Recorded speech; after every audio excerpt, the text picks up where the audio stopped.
Şakirlə Aşıq Məmməd Ağadan qısa bir əhvalat danışacağım sizə.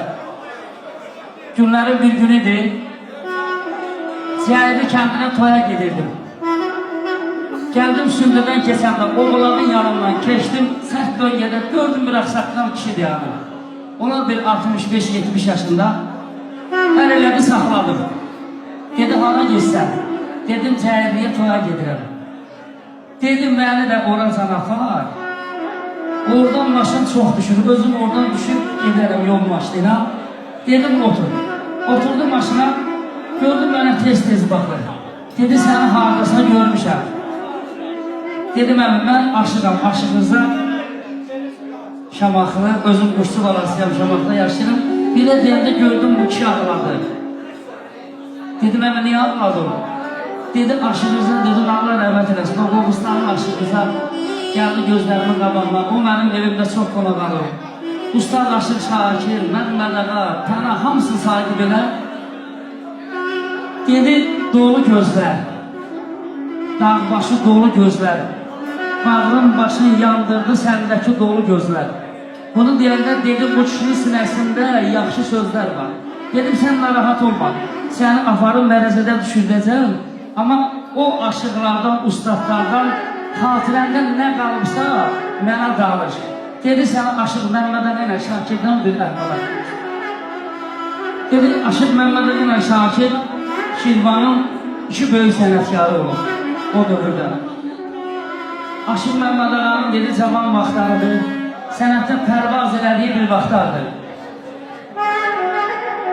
Hətta dedi Aşıq Şakirlə Məmməd Ağa dost olublar. Aşıq Şakir öz oğluna Aşıq Məmməd Ağanın adını qoyur.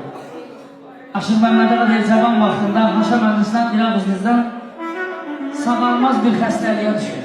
Dişad olur. Həkimlər deyir onun burada dərinə çarə tapmadılar.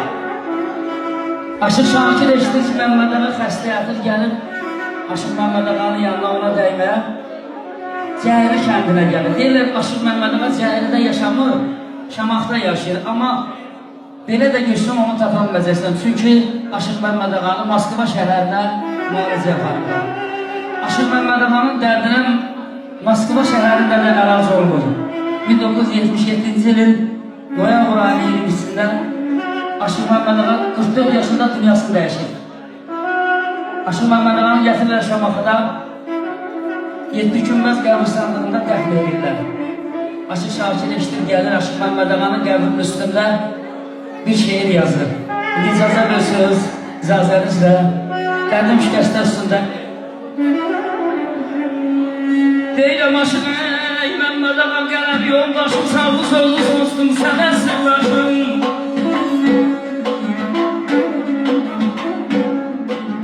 Deyirəm Aşıq Məmməd Ağa qələm yoldaşım, sağlı sözlü dostum, sənə sırlaşım. Dilan sən əvvəli güldür qardaşım, deyirəm dilan sən əvvəli güldür qardaşım.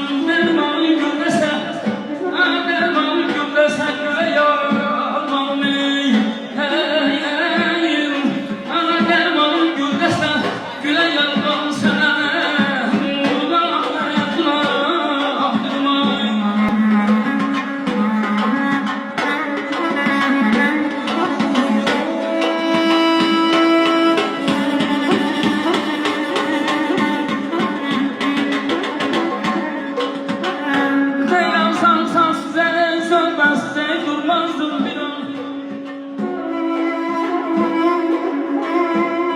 Deyirəm sən